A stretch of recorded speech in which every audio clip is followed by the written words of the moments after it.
We found a camera buried in the sand. At first we thought it belonged to someone who would never return, but when we checked the photos, the last one wasn't one of them. It was for us, sleeping.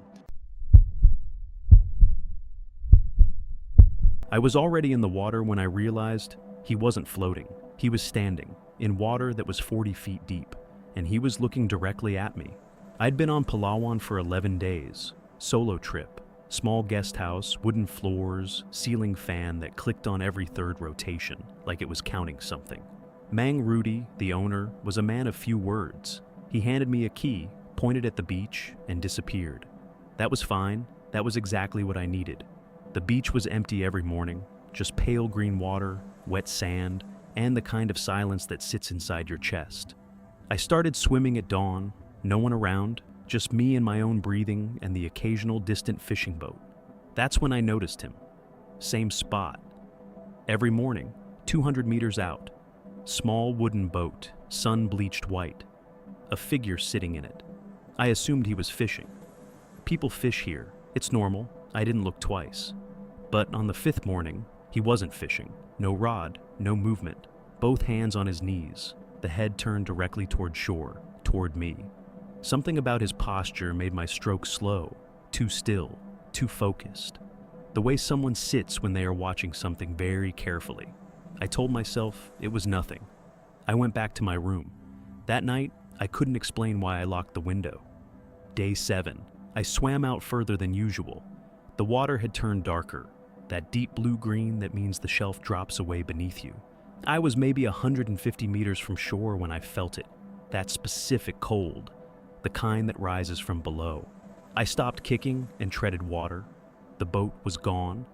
I turned a full circle, empty water in every direction, no engine sound, no wake, just open ocean and the far-off sound of birds on the tree line.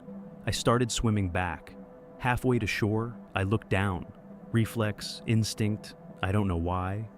And that's when I saw him, below me, maybe 8 feet under. Pale shirt, dark trousers, arms at his sides, standing perfectly still. His face was tilted up, looking at me. I don't remember the swim back. My next clear memory is sand under my knees, my hands shaking, salt water burning my throat. I turned around and looked at the ocean. The boat was back, same spot, same figure, sitting, watching. Mang Rudy found me on the beach 20 minutes later. I described what I'd seen. His face did something I hadn't seen it do before.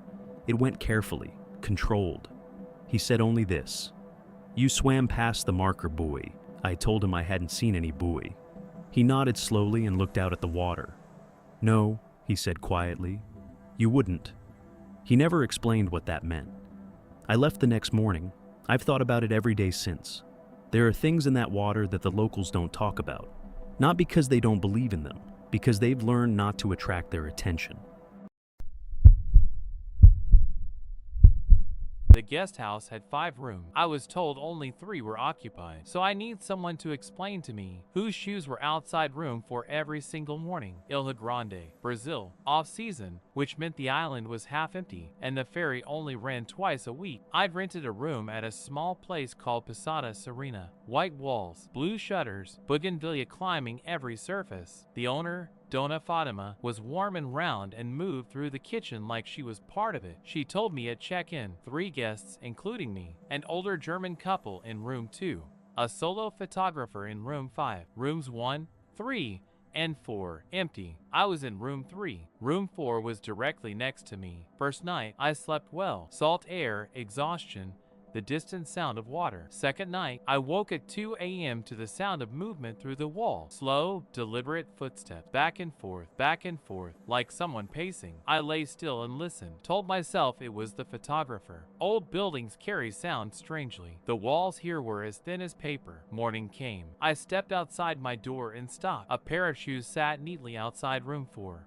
Dark, worn leather, men's, slightly damp, like someone had walked through wet grass in them. I looked at them for a long time. Then I went to breakfast and said nothing. Third night, the pacing again, slower this time, and something else. A low sound I couldn't identify at first. Rhythmic, almost like humming, but with no tune. Just a flat, monotone sound that went on and on until I pressed my pillow against my ear and forced my eyes shut. Morning, the shoes again, same position, same dampness. I asked Dona Fatima very casually if a new guest had arrived. She smiled and shook her head. So vocês, ela disse, just you all. That afternoon, I pressed my ear to the wall of room 4. Silence. I tried the door handle. Locked. I looked through the keyhole. Darkness and the faint shape of a bed. And on that bed, something that looked like a jacket was folded very neatly at the foot of the mattress. A jacket that had not been there when the room was supposedly empty. Last night, I didn't sleep at all. The pacing started at midnight, stopped at 3 a.m. In that silence, I heard something that turned my blood cold. A single knock on the wall between us. Slow, deliberate, not panic, not random. Like someone letting me know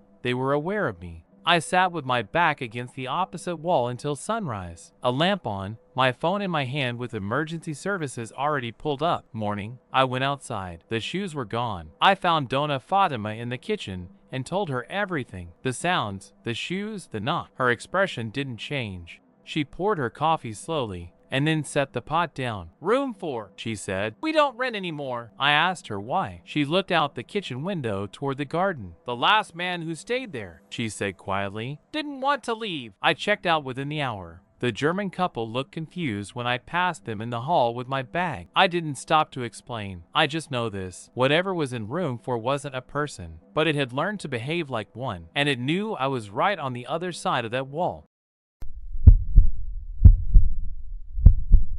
I realized something was wrong when I looked back down the trail, and it was gone. Not overgrown, not hard to find. Gone, like it had never been there. Jeju Island, South Korea. I'd hiked Halleson dozens of times in photos before I ever set foot on it. In person, it was something else entirely. Dense forest, volcanic rock, mist that moved like it was breathing. I started the Yongsul Trail at 6 a.m., early enough that I had the path entirely to myself. For the first hour, it was perfect. Cool air, birdsong, the rhythm of boots on packed earth. I felt completely alone in the best possible way. Then I felt completely alone in a different way. It started with the birds. They stopped, not gradually, suddenly like a switch. One moment, the forest was full of sound, and the next, there was nothing. No wind, no insects, just my own footsteps and my own breathing, both suddenly very loud. I slowed my pace and looked around. The trail was clear ahead, marked stones on either side. Normal. Fine. I checked behind me. The path curved away into mist within 20 meters, and I couldn't see past it. That was fine too. Mist was normal up here. I kept walking. 20 minutes later, I stopped for water. Checked the trail behind me again. The mist was closer now, maybe 10 meters, and within it, a shape, tall,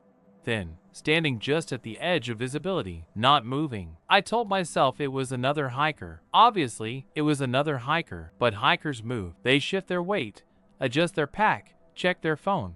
This shape did none of those things. It simply stood there, half dissolved in white mist, oriented toward me. I called out, "Hello?" The shape didn't respond. I turned and walked faster, not running. I told myself I was not going to run. But my pace had doubled, and my heart was somewhere in my throat. 5 minutes later, I looked back. The mist had advanced again, 7 meters now, and the shape was still in it, still the same distance behind me, matching my pace exactly. That's when I ran. I don't know how long I ran. Long enough that my lungs were raw and my ankle had twisted slightly on the rock, and I didn't care. I ran until the mist thinned and the trail widened, and I could see other hikers ahead, a couple with walking poles, bright jackets, real and solid and normal. I stopped and bent over with my hands on my knees. When I looked back, the trail behind me was empty, clear, mist gone. Birds are audible again, somewhere above the tree-line. No shape, no figure, nothing. I reached the couple, and they looked at me with concern. One of them asked in Korean if I was all right.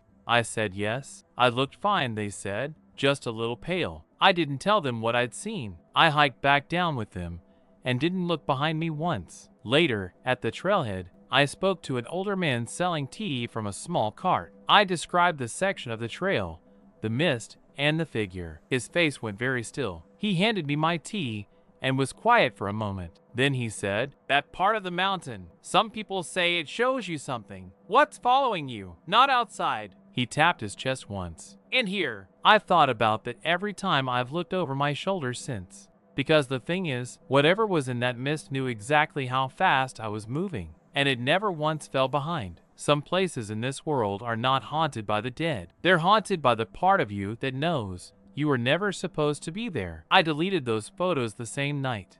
I didn't want to think about who took them or how, but a week later, when I checked my phone again, they were back. And this time, there were more of them from places I've never been, showing me sleeping